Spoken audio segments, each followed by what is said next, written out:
Hi, I'm Dominic. Thanks for watching Dominic's Woodworks, and it's time for another shop talk. Actually, can't believe that it's already time for another of those weekly things, because I didn't actually get anything done this week. Well, I did get a lot done, but I didn't finish any project, but I still got something uploaded, so I hope I won't leave you dry. Anyway, the thing is, it's an on-off thing with me. I have many ideas. My book of ideas is pretty filled up, and I think I could throw out half the ideas because they will never come to fruition. I can be that honest with myself, but I also tend to just start projects. I have this idea, and for that I need this nice chunk of wood, and so I'll place it on my workbench. I don't know if I talked about that before, but right now this has led to 1, 2, 3, 4, give or take 7 projects being in the process of being worked on, and I'm actually making progress on each and every one of those projects almost every day. Well, I'm getting there. Then there'll be the time when I get 7 projects done in a week and I have to edit 7 videos. Yes, and I think in effect I'll get the same average as everyone else. So what I actually wanted to talk to you about, and I've been meaning to talk about that for quite a while now, is workplaces, or workstations rather. I know there have been a couple of miter stations in the feed recently, and you probably know that I got my miter saw up against the wall with a cleat. There. Well, actually, it's over there right now. And that's the main idea. I also realized that it's handy to be able to take it outside in front of the shop to chop down larger boards, which are sold at the local lumberyard in pieces that are 4 to 5 meters long. The thing is, I would like to have it set up somewhere permanently. If I ever find space to occupy with a miter saw, then I'll probably do it in a way that allows me to pick it up and put it where I need it. That's, kind of a workstation. That's what I'm actually aiming at, and I like to do a lot of different stuff, techniques, woodworking obviously, but for example, I also like making candles. I haven't in a while, but I got some stuff for it, obviously wax, and that's one thing that I do and that I have supplies for.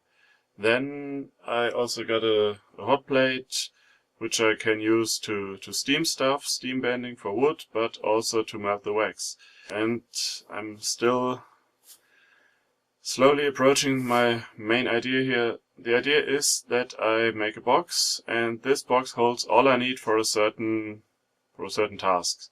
Say casting resins would be another idea, not an idea, but a topic. And at some point I want to do welding and lots of stuff that requires certain tools, and might even go as far as to do a workstation for the lathe by putting all the stuff you need for the lathe in one box that you can then set next to the weld.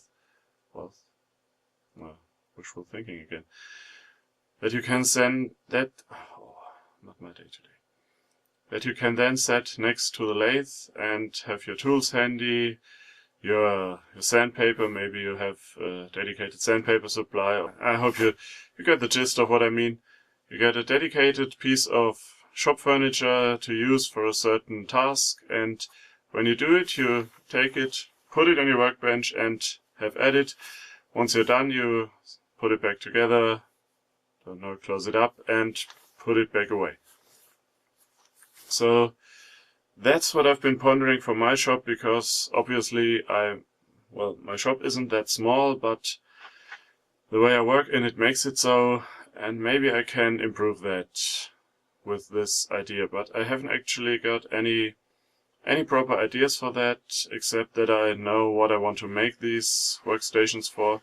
The candle stuff is definitely one of them, and I just want to put the idea out there because it's part of my ongoing dream shop initiative.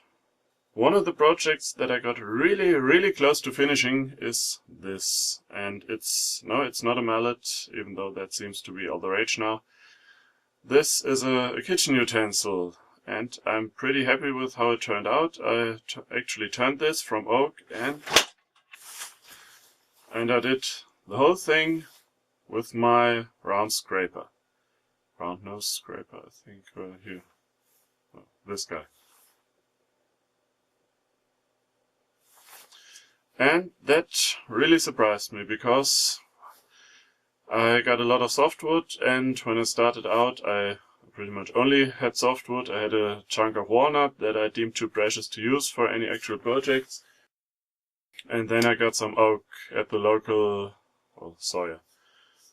And when I turned softwood and used the scraper, it wasn't pretty. It left marks. It wouldn't really go clean. So for the softwood, I actually preferred this monster chisel, and that went quite well.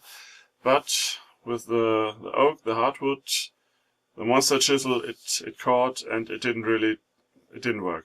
But the scraper worked like a charm, and went over there and there and there, and not the sparks, the non-metal thing, the chips were flying, and it was a blast to do this. And what is it? It's a stomper.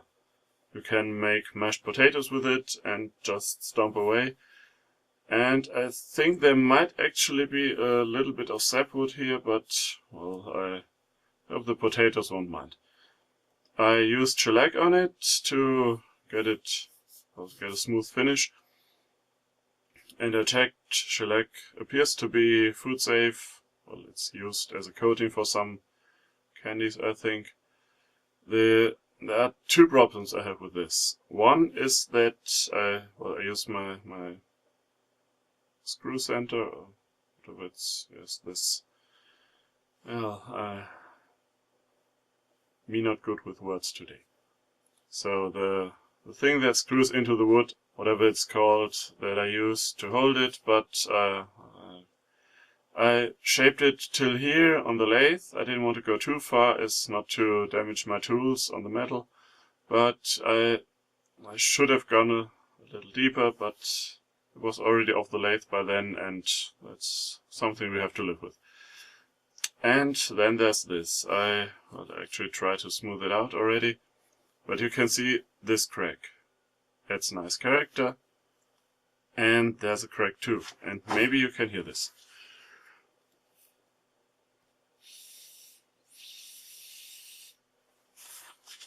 Yes, they're connected.